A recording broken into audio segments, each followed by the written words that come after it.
평생 땅을 지키며 살아온 농부 최노인이 있었습니다. 이 최노인에게는 30년을 부려온 소가 한 마리 있었습니다. 소의 수명이 보통 15년이라고 하는데 이 소는 거의 기적적으로 40살입니다. 살아있다는 게 믿기지 않는 이 소는 최노인의 최고의 친구, 최고의 농기구, 유일한 자가용이었습니다. 본인도 나이가 많아 귀가 잘 들리지 않았던 최노인이었지만 희미한 소의 그 원앙 소리, 그건 기가 막히게 들었고요. 한쪽 다리가 많이 불편했지만 소 먹일 풀을 베기 위해서 산을 오르내리는 걸 마다하지 않았습니다. 그리고 자기의 최고의 친구가 되는 소에게 조금이라도 해가 될까 염려하여서 논에 농약을 치지 않을 정도로 그렇게 고집을 피우기도 했습니다. 물론 늙은 소 역시 제대로 서지 못하면서 최노인이 고삐를 잡기만 하면 태산 같은 또 나무찜도 마다하지 않았습니다. 자, 이렇게 묵뚝뚝한 노인과 무덤덤한 소 둘은 모두가 인정하는 환상의 친구, 최고의 커플이었습니다. 그러던 어느 봄날 최노인은 수의사에게 그 소가 올해를 넘기기 힘들 것이라는 선고를 듣습니다. 얼마 후에 이 늙은 소는 진짜 최노인 앞에서 이제 일어서지도 못하는 지경까지 이르게 됩니다.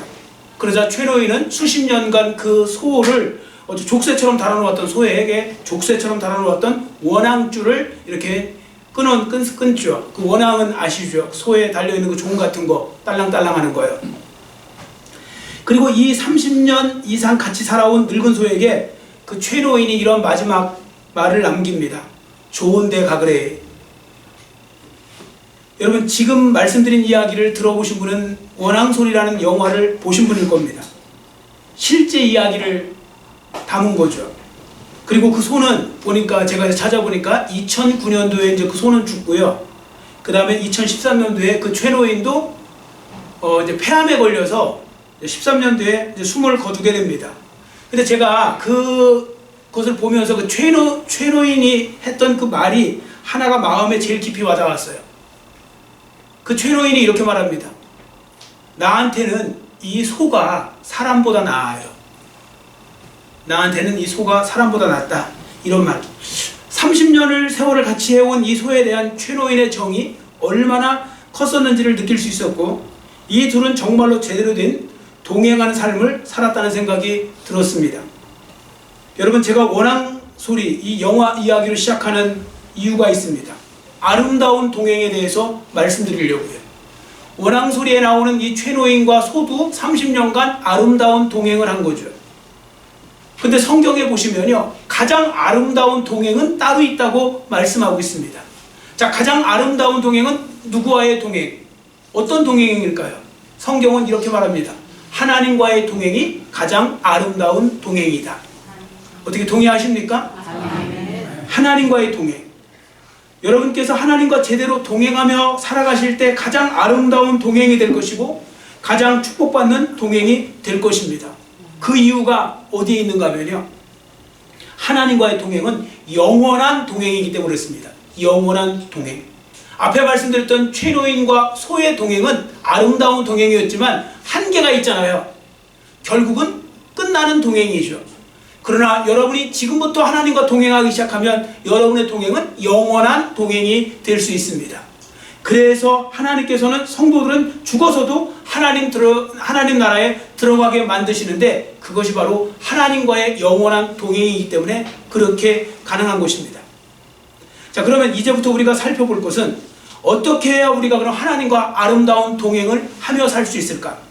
자, 이제부터 본문 말씀을 중심으로 하여 하나님과 아름다운 동행을 하기 위해서 우리 성도들, 저와 여러분이 해야 될 일이 무엇인지를 살펴보도록 하겠습니다. 자, 먼저 본문을 보세요. 하나님과 가장 완벽하게 동행했던 한 사람을 기록하고 있습니다. 그 사람의 이름은 에녹입니다. 에녹. 자, 21절, 22절을 우리가 한번 같이 읽어볼까요? 21절, 22절 같이 읽습니다. 에녹은 65세에 무두셀라를 낳았고 무두셀라를 낳은 후 300년을 하나님과 동행하며 자녀들을 낳았으며. 아멘. 여기 에녹이 하나님과 동행했다 이런 말 있죠. 이 동행하다, 히브리어로 할라크입니다. 할라크라는 뜻이 뭐냐? 함께 걷는다는 거예요. 그래서 동행해요. 그리고 삶에 어떤 방식을 따라간다는 거예요. 서로의 방식을 따라간다. 삶의 방식을. 그런 뜻이 할라크인데 여기에 원문에 보시면요. 에트라는 또 어떻게 보면 전치사가 또 들어가요. 전치사, 이 에트와 할라크가 만나잖아요. 그럼 부부가 한 몸을 이룬 거.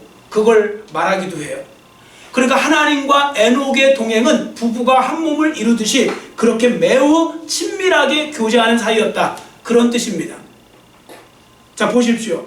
에녹이 하나님과 어떻게 동행하였는가 하면 모든 상황과 환경 속에서 하나님의 뜻에 어긋남이 없이 하나님과 마음을 같이하여 살았다는 것입니다. 자, 예를 들어서 하나님께서 그 에녹에게 우리가 천천히 가자 그러면 에녹은 천천히 갔고, 우리가 좀 빨리 가자 그러면 에녹은 좀 빨리 갔고, 이렇게 하나님의 뜻에 맞추어서 하나님과 동행하는 겁니다. 여러분, 사람들 동행할 때도 잘 걸어가 보면 그 다 발짝도 자동으로 맞춰지잖아요. 빨리 가는 것도 없고 서로 이렇게 보조를 맞추면서 가듯이 그렇게 동행하는 것입니다. 그러면 에녹만 하나님과 동행했을까요? 아닙니다. 성경에 보시면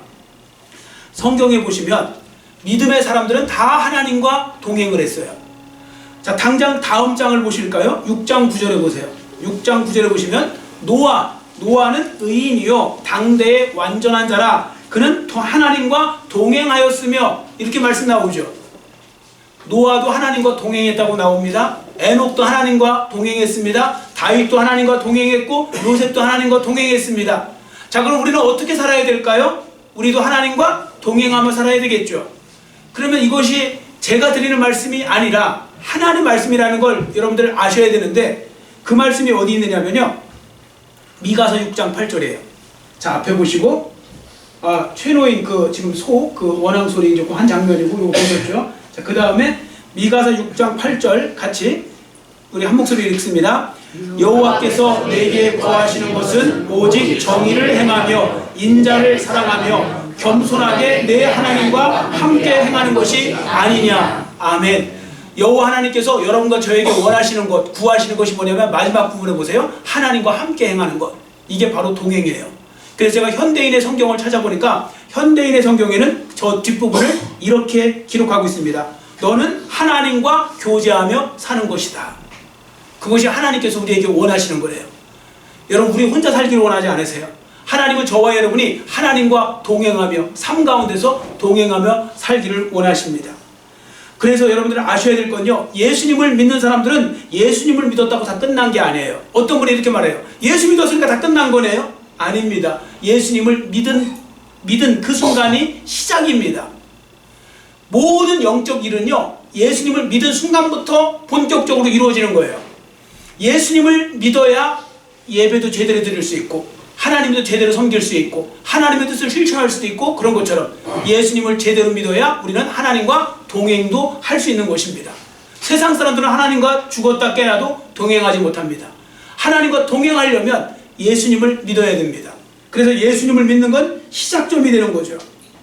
그래서 우리가 하나님과 함께 교제하며 동행하며 살아가야 되는 것.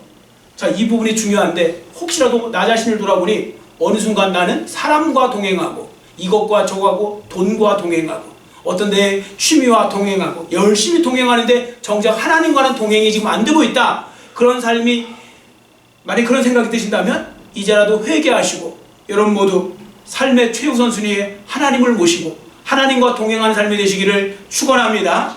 하나님과 동행하는 삶. 이 마지막 말세를 살아가고 있는 이 시대 속에서 하나님과 동행하는 삶을 살아가는 거 중요합니다.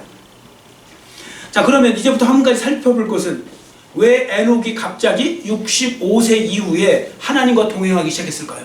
자, 본문에 나오죠. 에녹이 무두셀라를 낳은 후에 65세에 무두셀라를 낳은 후에 300년 동안 하나님과 동행했다고 그랬거든요. 그러면 그 이야기는 뭔지 아십니까? 65세 그 전에는 하나님과 동행하지 않았다는 거예요.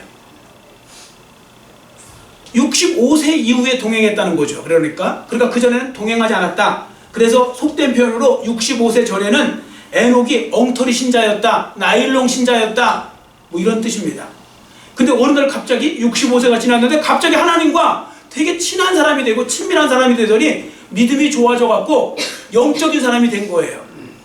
자, 그럼 그 이유가 무엇일까요? 많은 성경학자들은요, 이 에녹의 아들 무두셀라의 출생과 연관점이 있다고 생각합니다. 여러분, 무두셀라 성경 퀴즈에 많이 나오잖아요. 무두셀라 나이가 몇 살이죠? 몇 살에 죽었죠? 무두셀라? 969세. 969세. 31살만 더 못하면 1000살. 가장 오래 산 사람이 969세. 자, 그런데 이 무두셀라라는 사람의 이름이 되게 특이해요. 이름의 뜻이 뭐냐면 창을 던지는 사람이라는 뜻이에요. 창을 던진다. 근데 이 궁극적인 의미는 뭐냐면 심판이 온다는 뜻이에요. 하나님의 심판이 임한다. 여러분, 창을 던지는 사람과 하나님의 심판이 임한다는 말씀의 이 관계를 아시려면 이 배경사를 아셔야 돼요. 고대 부족 국가에서는요, 부족 국가 간에 싸움이 벌어지잖아요. 그러면 창을 든 사람이, 가장 대표성을 든 사람이, 창을 든 사람이 서로 마주보고 서요. 그리고 그 사람을 서로 이제 창으로 이제 던져서 이제 뭐 시작점도 하고 또 공격도 하고 뭐 그럴 거 아닙니까? 마치 골리앗 생각해보세요. 골리앗이 앞장서 갖고 그거 하고 있잖아요. 그런 것처럼. 그래서 창을 어떻게 보면 창을 던지는 사람을 먼저 죽이잖아요. 그러면 싸움은 그쪽에서 이기는 거예요. 반대쪽에서. 그래서 되게 중요한 사람이에요. 그래서 창을 던진 사람이 죽잖아요. 그러면 심판이 온다. 끝이 온다. 뭐 이런 어떤 배경이 있는 겁니다. 자, 그러니까 무두셀라라는 뜻이 창을 던지는 사람, 이런 뜻은 뭐냐? 결국은 무두셀라가 죽으면 심판이 온다는 그런 의미를 담고 있는 겁니다. 그가 죽으면 끝이 온다. 그가 죽으면 심판이 온다. 그런 의미가 되는 거죠. 자, 그러면 왜 에녹은 아들 이름을 그렇게 특이하게 지었을까요? 심판이 온다. 여러분, 혹시 여러분들 주위에 자녀들 중에 이름이 심판인 사람이 있습니까? 심판? 심판 없을걸요? 지옥 있어요? 없을걸요? 그런 거? 근데 왜 심판이라고 졌을까요? 어떤 의미에서는 참 특이한 이름인데요.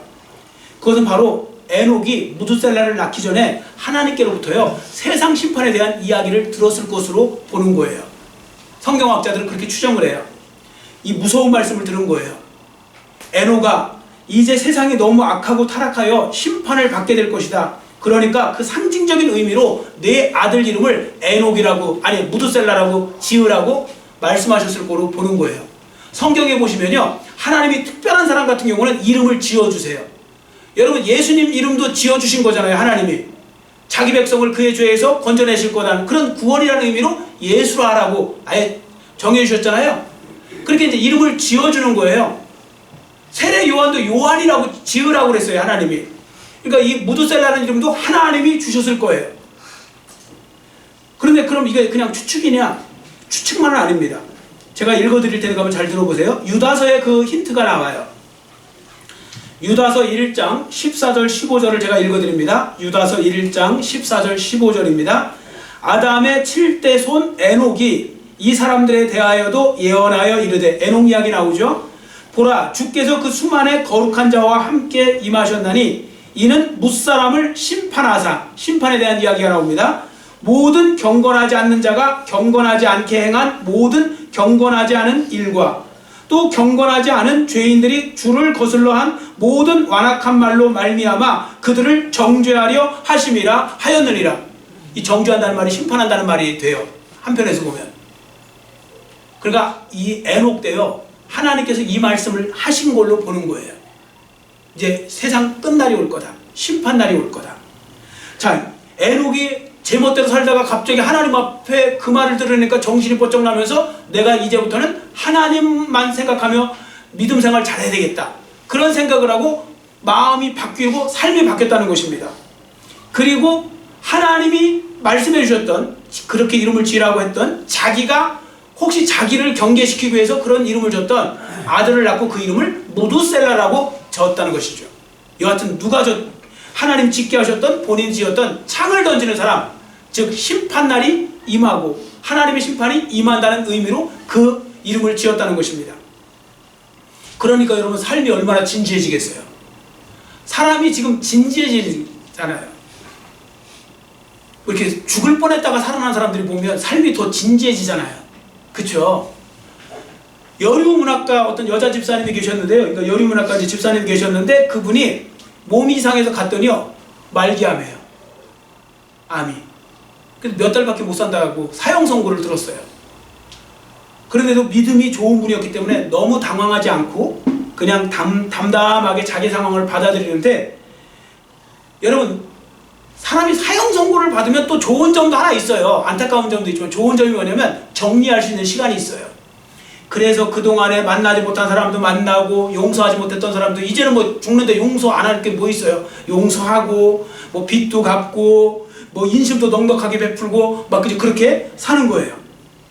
몇 달이 지났는데 몸 상태가 좀 더 좋아져요. 그 병원에 가봤더니 오진인 거예요. 오진인 거예요. 그래서 그 이제 사람들이 이제 생각을 한 거죠. 사람들이 생각을 할 때, 아유 집사님 그동안 이렇게 또 막 사람들한테 뭐 이렇게 했던 거 좀 억울하시겠어요? 그랬더니 그 집사님이 그렇게 말했다고 합니다. 저는 지난 6개월처럼 제 인생을 그렇게 진지하게 살아본 적이 없었습니다. 이제부터 저는 그러한 마음을 갖고 살려고 합니다. 진지해지더라는 거예요. 근데 이게 뭐 이 여루 작가님뿐만이 아니라 제 근처에서도 일어났었어요. 저희 큰 누나가 올해 사실 제가 이제 말씀을 못 듣는 모르는 분들 많지만 되게 큰 일을 겪었었죠. 갑자기 병원에 갔는데 이게 이제 막 그 유방암, 너무 그 상태가 안 좋게 돼갖고 막 이렇게 그 의사가 왜 지금 왔냐고 막 오히려 혼내킬 정도로. 그래서 이제 뭐 그러니까 이제 삶을 정리해야 되잖아요. 이제 그렇게 하고 있는데 그렇게 해서 이제 저기 강북 삼성병원인가 삼성강북병원 저기 강북 삼성병원 있죠. 거기 갔어요. 그리고서 이제 한동안 좀 그 기간에 기다리는 동안에 이제 저랑 뭐 또 이야기도 나누면서 무언가에 대해서 쭉 이야기할 때 이제 뭐 굉장히 진지해지더라고요. 진짜 이게 얼마 안 남았, 자기도 본인이 이렇게 되면 죽는 거니까 말기라고 생각하니까. 근데 거기서요 결과를 기다리는 거예요. 결과를 기다리는데 신기한 건 나중에 암이 아니래. 이렇게 된 거예요. 이게 신기한 건 암이 아니래. 그래서 좋다고 이제 세상에 이제 그런 또 기적이잖아요. 근데 얼마 있다가 보니까 또 암이라는 얘기가 있어요. 그래서 이게 또 뭔가 했더니, 그래서 저도 깜짝 놀라 나중에 봤더니 그 검사하면서요 그 옆에 암이 생긴 게 보이는 거예요. 근데 그건 초기 중에 초기. 근데 그게 유방암 쪽에 한쪽에 있었던 거예요. 그러니까 이쪽은 그냥 혹이고 그냥. 그래서 그 덕에 오히려 별 적이 없이 그냥 바로 치료하고 말았어요. 그러니까 2번이나 왔다 갔다 하면서 막 갑자기 암이라는 거 놀래고 막 저도 놀랬다가 안 놀랬다가 막 지금 그러잖아요. 근데 얼마나 삶이 진지해지겠어요. 막 2번이나 왔다 갔다 하는데, 그런데 그래서 나중에는 본인은 부끄럽다고 그러더라고요. 제가 부끄러운 게 왜 그 부끄러운 거냐고, 그건 하나님의 놀라운 은혜지 자기는 믿음으로 낫다고 생각했는데 또 생겼대요. 그 생긴 거 그거 발견하려고 지금 앞에 거 해프닝 벌어진 거 아니냐. 어쨌든 그래서 지금 잘 해결됐거든요. 그런데 이렇게 사람이 그런 이런 일을 겪으면요 되게 진지해져요. 저도 작년에 죽을 뻔했다가 살아난 다음에는 더 진지해져요. 뭔가 이게 삶에 대해서 진지해진다고요. 그래서 그 집사님도 그러는 거예요. 나는 이제 좀 더 진지하게 살려고 한다고. 여러분들 한 달밖에 안 남았다고 생각해 보세요. 아니 진짜 갑자기 여러분 한 달밖에 안 남았어요. 진짜 딱 정확하게 한 달 뒤에 가실 거예요. 여러분 지금처럼 사실 거예요? 아니 사실 분 있으세요? 없어요. 다 진지해지고요. 여러분들 제가 알기로는 여기 요 정도 믿음 되시는 분들이면 적어도 다 여러분들은 아마 맨날 교회 나와서 아마 그 하나님 예배하면서 기다릴 거예요. 혹시 천국 못 들어갈까 봐 겁도 나고 뭐 이러니까 달라질 거예요. 여러분들 뭐 그렇게 아웅다웅 사시겠어요? 맨날 싸우고 사시겠어요? 몇 시간 남지도 않았는데 아마 싸우던 사람들 이제 그래 다 가져 다 당신 마음대로 해 하면서 다 내려놓을 거요. 사람은요 이렇게 한정이 되면 진지해지는 거예요. 자, 그러니까 그런 모습 속에서 여러분들 저 같으면 어떻게 하느냐, 하나님과 더 동행하기 위해서 힘쓰겠죠. 왜? 결국 우리가 하나님 나라에 들어갈 거니까요. 에녹도 바로 이와 같은 상황에서 그의 삶을 완전히 전환한 것입니다. 그는 세상의 심판이 다가옴을 알고 있었기 때문에 그는 정신을 차리고 더욱더 신앙생활에 힘쓴 거고요. 하나님과 동행하기 위해서 힘을 썼던 것입니다. 자, 그럼 이제 여기서 중요한 거 있어요. 무드셀라 이 예언이 어떻게 됐을까요? 이루어졌을까 안 이루어졌을까? 자, 그 부분을 보겠습니다. 자, 지금부터 산수를 할 테니까 수학 아니에요. 그러니까 계산만 해보시면 돼요. 산수 한번 잘 계산해 보세요. 25절에 보시면 무드셀라가 187세에 라멕을 낳았어요. 187이라는 숫자를 기억하세요. 그리고 라멕이 182세에 182에 노아를 낳았다고 했어요. 자, 그럼 일단 두 개를 보태보세요.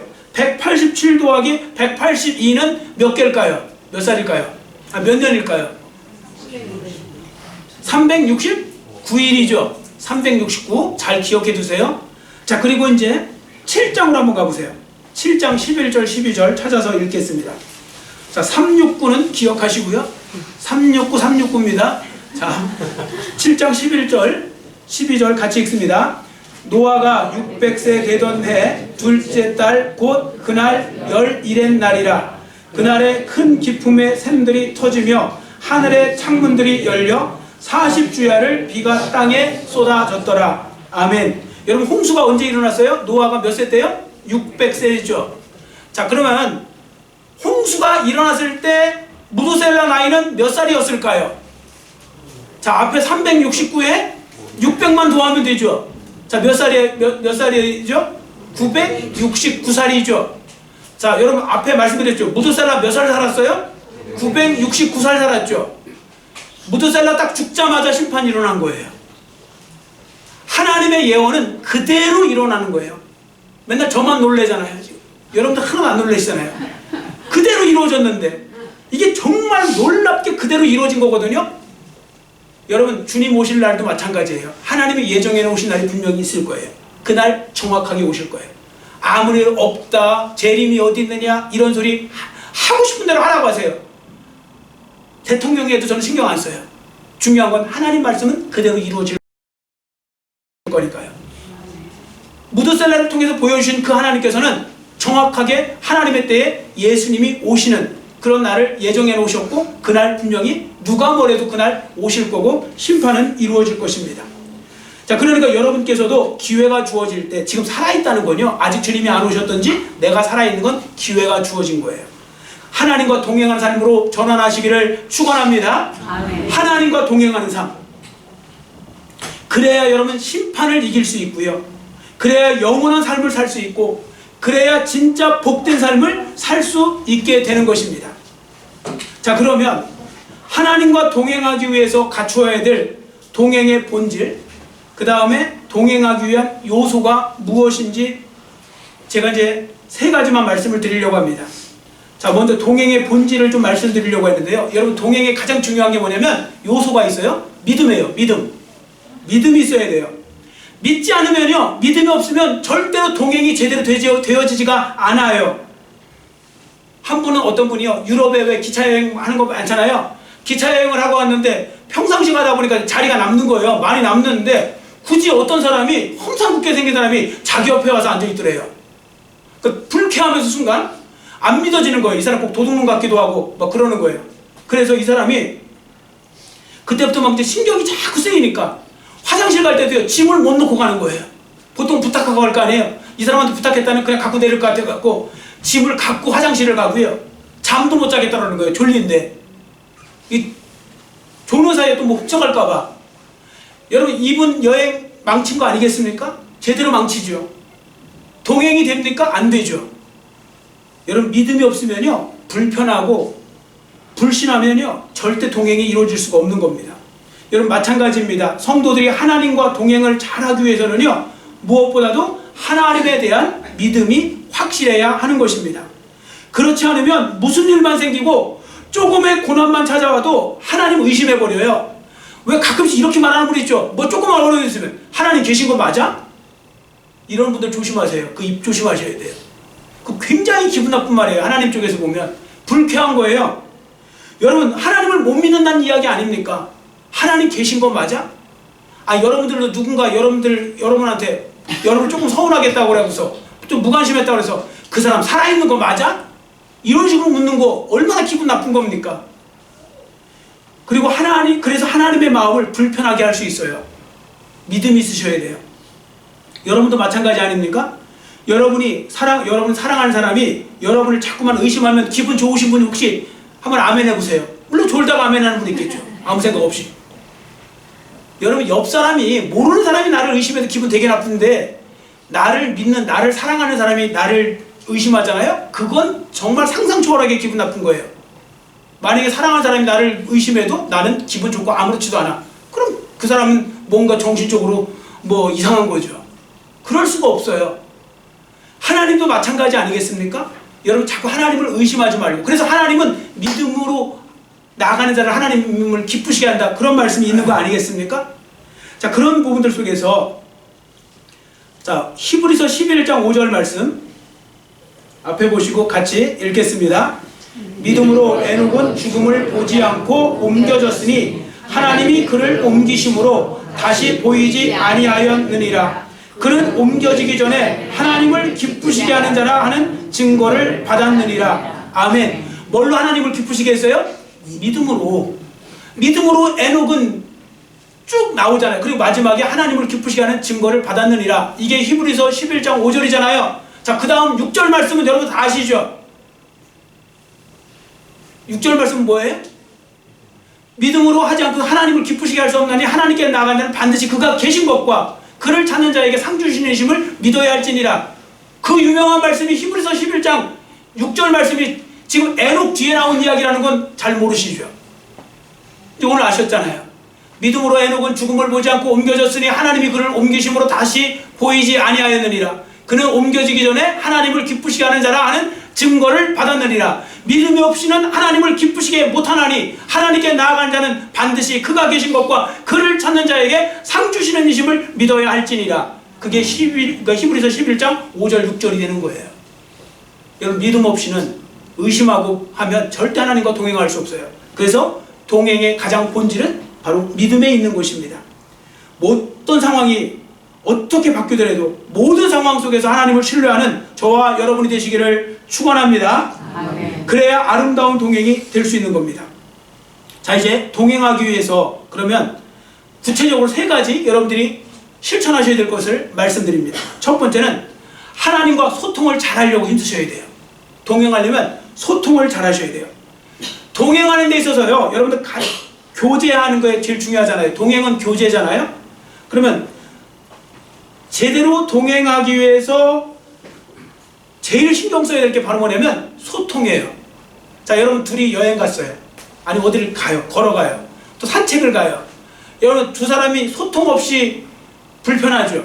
소통을 하잖아요. 뭐 말을 하던 행동을 하던 뭐 손을 잡던 어쨌든 소통을 해야 될 거 아닙니까? 사람이요, 소통이 안 되는 게 제일 힘든 거예요.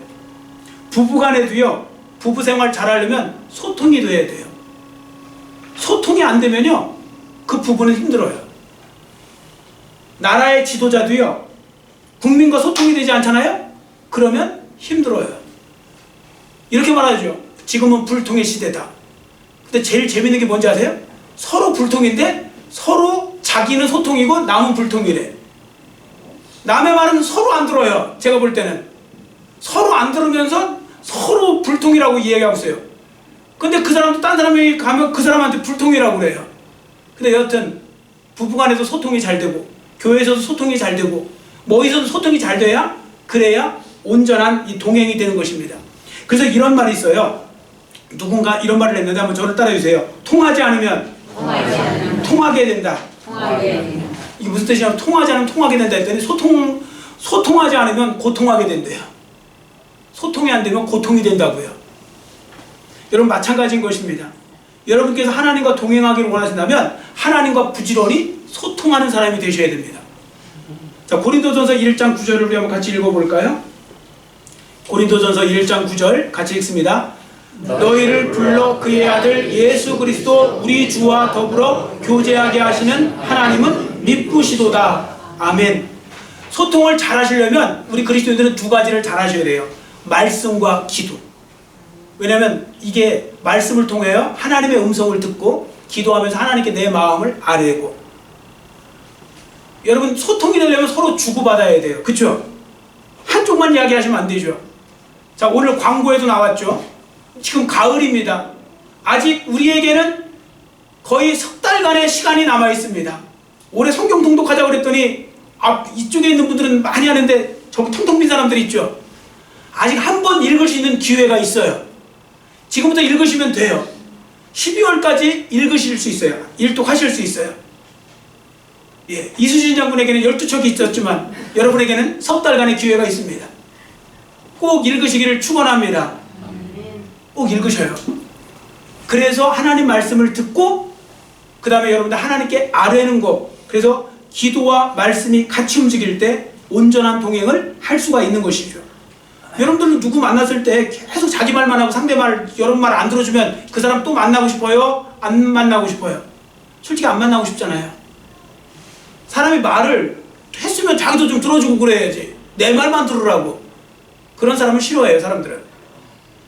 하나님과도 마찬가지예요. 우리가 하나님께 말씀을 듣고 우리도 말씀을 드리고 그런 모습이 있어야 되고요. 그래서 소통을 잘 하시기 바랍니다. 그 다음에 두 번째는 하나님의 뜻에 순종할 수 있어야 됩니다. 여러분, 두 인격체가 동행하다 보면, 인격체가 만나면요 서로 이렇게 부닥쳐요. 의견이라는 게 자꾸 부닥치잖아요. 부부간에도 부닥치고 자꾸 의견이 부닥친다고요. 그러면 제대로 또 동행하기가 어렵죠. 그래서 아모스도요 이렇게 말합니다. 아모스 선지자가 아모스 3장 3절인데 같이 한번 읽겠습니다. 두 사람이 뜻이 같지 않은데 어찌 동행하겠으며. 아멘. 무슨 말씀인가 하면 뜻이 같지 않은데 동행할 수 없다는 겁니다. 그러니까 성도들이 하나님과 동행하려면 하나님의 뜻을 따르든지 하나님이 여러분의 뜻을 따르든지 해야 되는 거죠. 안 그러면 제대로 동행이 어려워요. 여러분, 우리나라도 정말 안타까운 거 하나가 있어요. 이혼율이 지금 어마어마하게 급속도로 높아지고 있어요. 이혼율이, 우리나라가 이혼율이 왜 높아지는지 아세요? 옛날에는 사실 우리나라 여성분들이 되게 억울하게 살았어요. 항상 뭔가 그냥 항상 참아야 돼, 여자들이. 그렇죠? 뭔가 계속 무시당하고 그런 게 있었다고요. 그러니까 수십 년 살면서 그냥, 그래서 우리나라 사람들에게 생긴 병이 있잖아요. 화병. 남자가 화병 있는 건 별로 없어요. 화병은 여자들의 대명사였어요. 그러나 한 가지 좋은 점 하나 있었어요. 이혼율이 많이 적었어요. 왜냐면 한쪽을 그냥 접어들고 들어갔거든요. 근데 지금은 그런 세상 아니에요. 똑같아요. 그러니까 똑같이 부닥치니까 항상 의견 충돌이 계속되면서 결국 양보 안 하니까 결국은 끝날 수밖에 없잖아요. 그러니까 제가 뭐가 잘 됐다 그 얘기가 아니에요. 중요한 건 어느 쪽으로 여러분들이 한쪽 인정하지 않으면 이게 힘들어요. 그러면 제일 좋은 방법이 있어요. 져주시면 돼요. 근데 어떤 분들이 저보고 목사님 져주세요? 이제 져주려고요. 이제 제가 나이를 생각해 보니까 이제 져줘야 될 나이가 됐어요. 이제 슬슬 져줘야 돼요. 이제 져주면서 뭔가 이렇게 나가야 되는데 하나님과도 마찬가지예요. 여러분들, 하나님과 여러분이 뜻을 자꾸 부닥치면요 동행이 어려워요. 그럼 하나님이 여러분들보다 훨씬 더 지혜로우시고 앞날도 다 아시고 그러니까 제일 좋은 방법은 어떻게 하면 돼요? 여러분이 하나님께 맡기시면 돼요. 그리고 하나님의 뜻 순종하면 돼요. 자, 그렇게 하실 분만 아멘 하시면 됩니다. 아멘. 예, 그렇게 하실 분만. 그런데도 여전히 제가 하나님보다 더 똑똑해요. 그럴 분은 그냥 마음대로 사세요. 자기 마음대로. 근데 그런 사람은 정말 어리석은 사람이라고 성경은 말씀하고 있다는 걸 아셔야 됩니다. 예수님도 말씀하시잖아요. 하나님께 내 원대로 마옵시고 아버지의 원대로 하옵소서. 자, 그렇게 사셔야 되고요. 자, 그 다음에 한 가지 더. 하나님의 성품을 담기 위해 노력할 때 동행을 잘할 수 있어요. 여러분, 동행을 제대로 하면 닮아요. 부부도 닮죠. 여러분, 그거 느껴지죠? 오래 사신 분들 보세요. 부부들이 희한하게 닮아 있어요. 얼굴이. 근데 유독 안 닮는 분들이 있어요. 그런 분들은 뭔가 좀 조사해 봐야 돼요. 보통은 닮는다니까요. 이게 닮아요. 이게 뭐 때문에 닮는 건지 닮는다고요. 같이 있으면 닮아요. 근데 사실 생각해 보세요. 처음에 결혼했을 때, 신혼 때 생각해 보면 다 다르지 않아요? 식성도 다르고, 취미도 다르고, 습관도 다르고, 잠버릇도 다르고. 그래서 처음에 그거 맞추느냐고 얼마나 힘들어요. 사람들이 결혼을 환상인 줄 알고 와서 딱 했는데 나중에 보니까 현실은 전혀 막 다르죠. 그런데 잘 참고 서로 받아들이다 보니까 어느 순간에 닮아 있어요. 외모까지도 닮아요. 여러분, 지금 주님을 닮아가고 있다면 여러분들 신앙생활 잘하는 거예요? 그런데 자꾸 옆 동네 마귀를 닮아가고 있다. 그럼 여러분들은 마귀와 동행하고 있는 거예요. 그러니까 선순환이 일어나요. 선순환. 뭐가 선순환이 일어나면요, 여러분들 부부도 마찬가지예요. 서로 닮아가면서 서로 잘 맞추면 또 부부관계가 더 좋아져요. 또 잘 맞추면 부부관계가 더 좋아져요. 이게 선순환이 일어나는 거죠. 하나님과도 마찬가지예요. 여러분과 하나님께 자꾸 닮아가려고 하잖아요. 그러면 하나님과 관계가 더 좋아져요. 관계가 더 좋아지니까 하나님을 더 닮아요. 또 더 닮으니까 또 하나님과 또 관계가 더 좋아져요. 계속 선순환이 일어나는 것입니다. 여하튼 여러분들도 주님을 닮아가는 삶이 되시기를 원하고요. 주님과 잘 동행하시면 주님을 또 제대로 닮아가게 되실 줄 믿습니다. 아멘. 여하튼 이 가을에 여러분들이 기도하기를 하나님 주님 닮는 삶, 주님과 동행하는 삶이 되게 해주세요. 이제라도 기회 주셨을 때, 그리고 저와 여러분이 다시 한번 에녹처럼 동행하기를 다시 한번 결단하는 이 시간이 되셨으면 좋겠고요. 그리고 여러분들 하나님 앞에 또 주신 말씀을 기억하고 다시 한번 결단하면서 주님, 꼭 주님과 동행하는 그런 삶이 되게 해달라고 기도하시는 귀합된 삶의 주인공들이 되시기를 간절히 빌고 원합니다. 기도하겠습니다. 사랑의 하나님 아버지, 감사합니다. 오늘 말씀을 통하여서 주님과의 아름다운 동행이라는 제목을 가지고 또 하나님의 음성을 들었는데, 이 말씀 순종하여서 우리도 에녹처럼 진실로 하나님과 동행할 줄 아는 제대로 된 동행, 아름다운 동행을 할 수 있는 삶의 주인공들이 되게 하시고, 이 자리에 지금까지 잘못 살아오고 하나님과 동행에는 아무 신경도 안 쓰고 살아온 분들이 있다면 이제라도 이 말씀을 마음속에 깊이 새기게 하시고, 다시 한번 주님이 주신 이 기회 속에서 주님과의 아름다운 동행을 실천하며 살아갈 수 있는 하나님 나라의 모든 자녀들이 될수록 은혜 더하여 주시옵소서. 감사드리오며 예수님의 이름으로 간절히 축복하오며 기도드려 싸움나이다. 아멘.